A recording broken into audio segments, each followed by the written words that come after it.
So my thesis focuses on the persecution of Salvadorans on both the international and domestic front.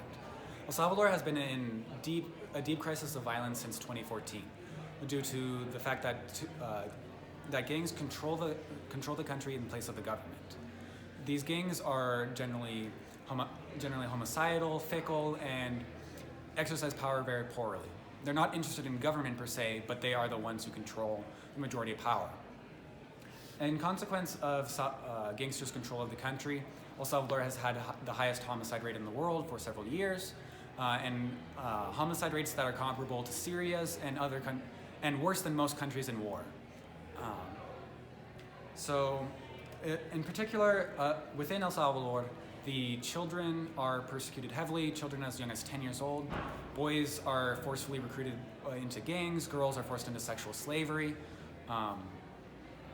And there's very little that Salvadorans can do to defend themselves. The political system is broken and does not serve them. They are all, poverty is rampant, and gangs know when people are trying to change things, and they do things to suppress change. So basically, Salvadorans have little to no options within their country, so they are often forced to move abroad either by death threats or other imminent similar kinds of threats. So when they move abroad, things don't get much better.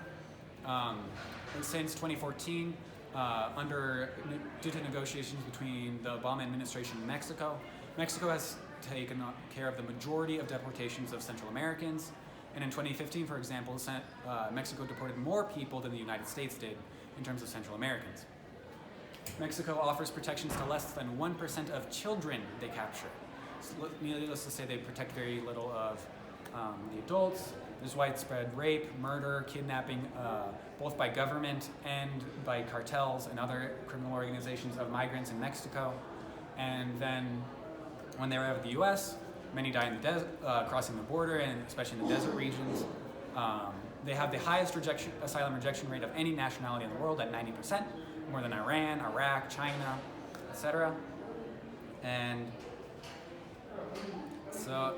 We have had all these wonderful things in recent news, such as family separations, immigrants being stored under a bridge with a fence around them, toddlers defending themselves in court without representation, and their deportation proceedings, things like that.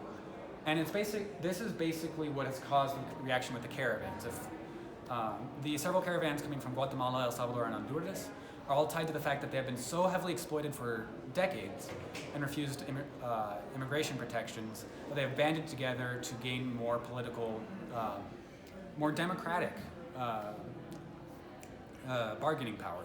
And that's basically the situation we've arrived at, where El Salvadorans do not have options at home, and they do not have options abroad.